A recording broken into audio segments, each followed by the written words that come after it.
Just days ago, former President Donald Trump publicly accused Beijing of breaking the terms of their temporary trade arrangement. Now, China has responded with equal force, insisting that it's Washington, not Beijing, that has strayed from the agreement. Meanwhile, Trump himself acknowledged that legal challenges back home haven't derailed his broader trade negotiations with various nations. Yet when it comes to America's largest trading partner, China, he admitted that discussions have essentially hit a wall. For a fleeting moment earlier this year, the world watched with cautious hope as signs emerged that the bitter economic standoff between Washington and Beijing might finally be easing. Scott Bessent, Trump's chief trade strategist and trusted advisor on China policy, traveled to Switzerland to meet with senior Chinese officials. When he returned, he stood before reporters and declared that progress had been made.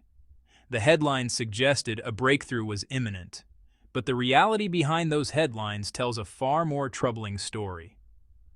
What was presented as a landmark agreement turned out to be little more than political theater. Bessent himself has since acknowledged that the deal leaves the fundamental disputes untouched. Washington's core demands remain unchanged. The United States wants Beijing to dismantle the subsidies that prop up Chinese industries. It wants China to stop manipulating the yuan to make its exports artificially cheap on global markets. Here's where things get truly complicated. China will never accept those terms. Asking Beijing to surrender control over its central bank and industrial policy is equivalent to asking Washington to hand the Federal Reserve over to Chinese officials. It's not simply unrealistic, it's politically unthinkable for any Chinese leader. While American negotiators pushed these impossible demands, Beijing began executing a counter-strategy that caught many by surprise.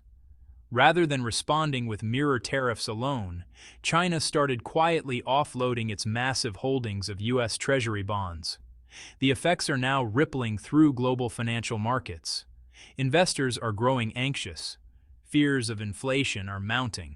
From Wall Street trading floors to Main Street small businesses, a question is spreading. What comes next? Before we continue, take a moment to like this video and subscribe to the channel. What we're about to explore doesn't just impact political elites or corporate billionaires. It touches your wallet, your job security, and your future. Let's examine what's really unfolding. The economic conflict between Washington and Beijing has entered a particularly treacherous phase.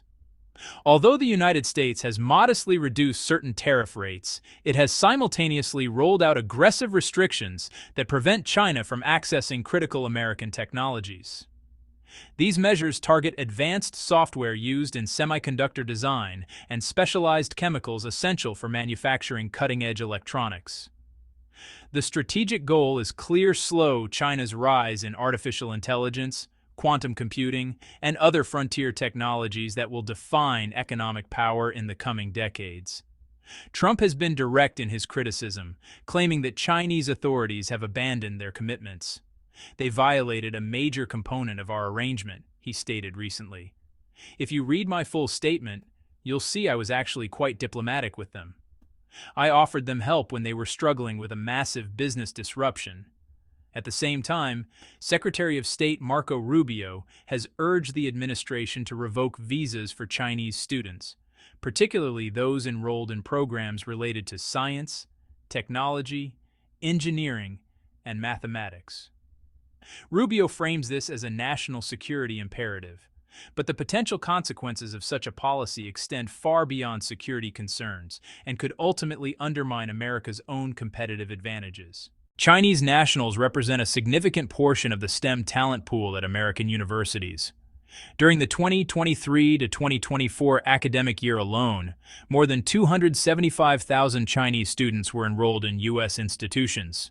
Many contribute to groundbreaking research in artificial intelligence, biotechnology, material science, and quantum mechanics. Canceling their visas wouldn't simply be an immigration policy adjustment, it would drain a vital source of intellectual capital that helps the United States maintain its technological edge. Critics argue that such blanket policies are fundamentally unjust because they paint all Chinese students with the same brush, failing to distinguish between potential intelligence operatives and dedicated scholars who have no political agenda. This indiscriminate approach risks creating a chilling effect that discourages talented international students from choosing American universities altogether. Some current students might transfer to institutions in Canada, the United Kingdom, or Australia rather than face ongoing uncertainty. Moreover, American technology companies depend heavily on foreign-born talent, with Chinese graduates forming a substantial part of the workforce. In innovation hubs like Silicon Valley, Chinese engineers, researchers, and entrepreneurs are everywhere. A sudden exodus of this talent would hamper innovation and weaken America's position in the global technology competition. The troubling reality is that escalating tension serves no one's interests.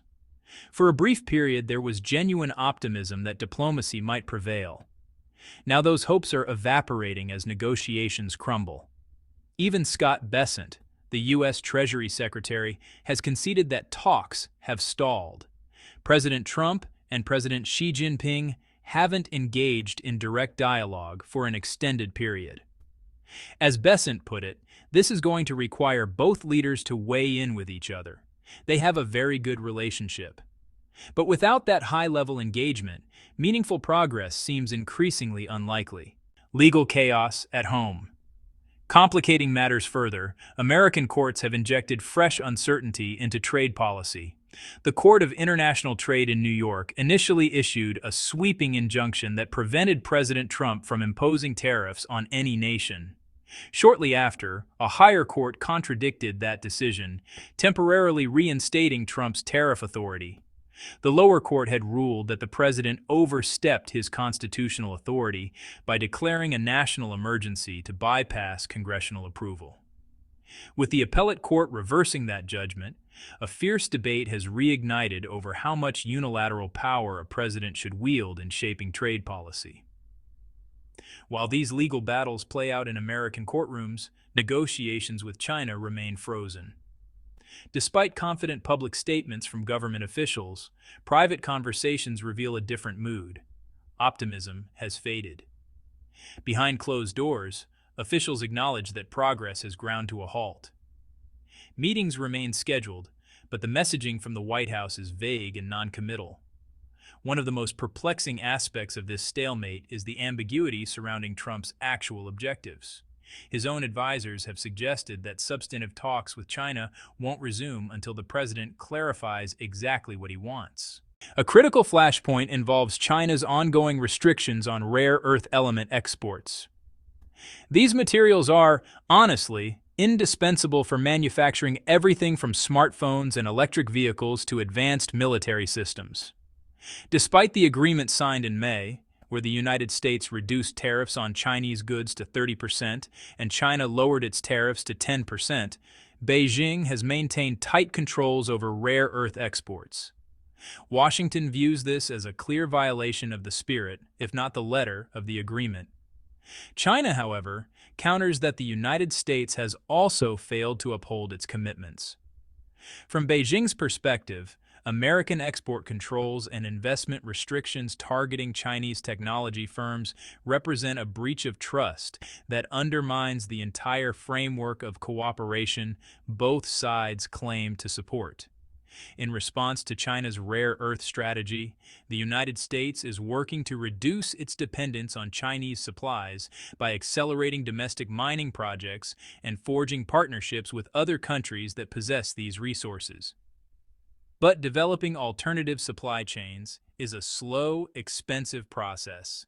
Industries that need these materials immediately face, well, some serious disruptions. The pain isn't confined to manufacturers. Investors are watching the fallout closely. A distinct pattern has emerged on Wall Street.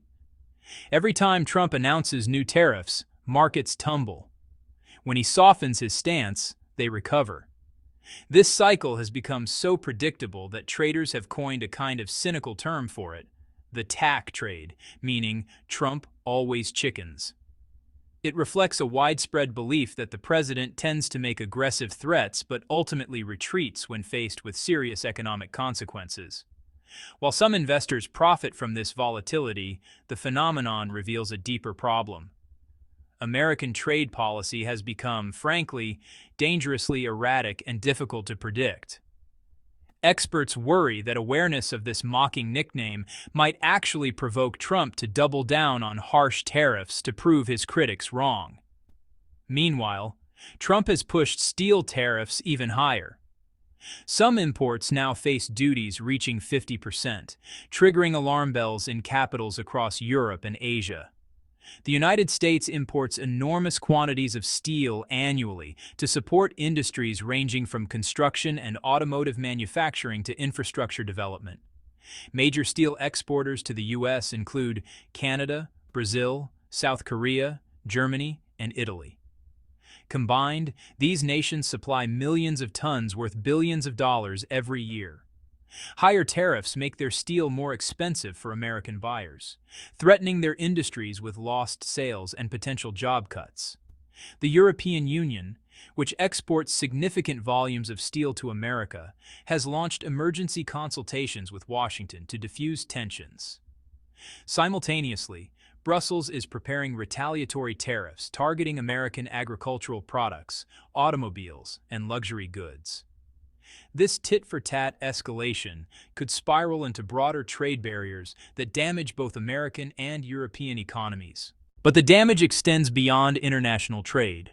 Warning signs are flashing in one of the most important corners of the American economy, the bond market. U.S. Treasury bonds, long considered among the safest investments on Earth, are facing unprecedented stress in 2025. In May alone, Treasury bonds lost approximately 1.2% of their value, the first monthly decline this year. Now that might sound modest, but it signals deeper structural problems.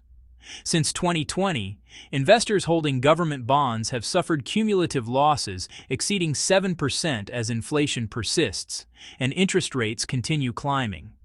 The Federal Reserve has aggressively raised rates in an effort to bring inflation back down to its 2% target. But higher rates cause bond prices to fall, a basic principle of fixed income investing. This creates a confusing and frustrating situation for investors who have traditionally relied on government bonds as a safe harbor during stock market turbulence. Now, with both inflation and interest rates elevated, bonds offer neither the safety nor the returns that investors have come to expect. Foreign investors are taking notice. China and Japan, historically the largest foreign holders of U.S. debt, are reassessing their positions. Recent Treasury Department data shows that China has sold roughly $100 billion in U.S. bonds since early 2024, dropping from the second largest holder to third place. Japanese holdings have also declined modestly. Analysts warn that if this selling accelerates, particularly amid rising geopolitical tensions, it could trigger severe economic consequences. The U.S. government relies on bond sales to finance everything from infrastructure projects to social programs.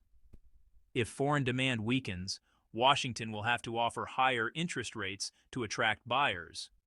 That makes borrowing more expensive for the government and, by extension, for businesses and consumers throughout the economy. Some observers fear a scenario reminiscent of 1994, when a rapid rise in interest rates sparked panic across financial markets. The bond market troubles represent only part of the challenge. Constantly shifting tariffs and trade policies are creating chaos for American businesses. Major U.S. manufacturers, exporters, and agricultural producers feel trapped in a policy fog. Over the past 4 months, the government has vacillated between raising tariffs on imported goods and contemplating reductions, only to reverse course again. This unpredictability makes it nearly impossible for companies to decide where to invest capital or whether to expand operations. A recent survey found that 42% of U.S. companies engaged in exports expect their revenues to decline in 2025 because they cannot predict what trade rules will look like in the near future. American farmers selling crops overseas have seen exports drop by 15% compared to the previous year, according to the Department of Agriculture. These disruptions erode America's global competitiveness. In response, some companies are quietly relocating manufacturing facilities to countries like Mexico, Vietnam, and India, where trade policies are more stable and costs are lower. Researchers at the Brookings Institution warn that this could inflict permanent damage on U.S. industrial capacity. At the same time, businesses must devote enormous resources simply to understanding and complying with constantly changing trade regulations. Legal departments are overwhelmed. Small businesses and family farms are particularly vulnerable. They're worried not just about today's operations, but about their long-term survival. The question they keep asking is simple but urgent. How can we plan for the future when the rules change every few weeks? The chaos in American trade policy is unsettling even longtime allies. European nations, Japan and South Korea, are beginning to question whether the United States can be trusted to honor its trade commitments. According to reports from the Financial Times and Reuters, several European governments have grown hesitant to join U.S.-led trade initiatives because they fear Washington is acting unilaterally and unpredictably. To protect their own interests, many countries are exploring new trade partnerships with China. They're signing agreements that deliberately exclude the United States to insulate themselves from American policy volatility. This gradual shift could fundamentally reshape the global economy, moving power away from Washington and toward Beijing. The World Trade Organization, which serves as referee for international trade disputes, is also involved. The WTO wants to examine whether countries are legitimately invoking national security concerns or simply using them as pretext to violate trade rules. The United States adamantly opposes this scrutiny, insisting that national security determinations are sovereign decisions that no international body can review. If the WTO rules against America, it could trigger a major confrontation. But if the WTO backs down, other countries might start citing security concerns to justify protectionist measures. Either outcome could weaken the global trading system. So where does this leave us? The escalating battles over tariffs, trade rules, and economic power are creating profound uncertainty for the global economy. This isn't just about one court ruling or one trade deal. It's about whether nations can still cooperate effectively in an interconnected world. As uncertainty deepens, several critical questions loom large. Will Congress reclaim its constitutional authority over trade policy? Will China and the United States engage in genuine negotiations rather than posturing? Or are we witnessing the gradual unraveling of a global economic system built on stability, mutual benefit, and trust? The decisions made in the coming months won't just determine the political fortunes of leaders in Washington and Beijing. They'll shape the economic landscape your children will inherit, the jobs they'll pursue, the prices they'll pay, and the opportunities they'll have. If you want to stay informed as these tectonic shifts unfold, make sure to subscribe and turn on notifications. We'll continue breaking down the stories that truly matter, the ones that reach beyond headlines and into your everyday life.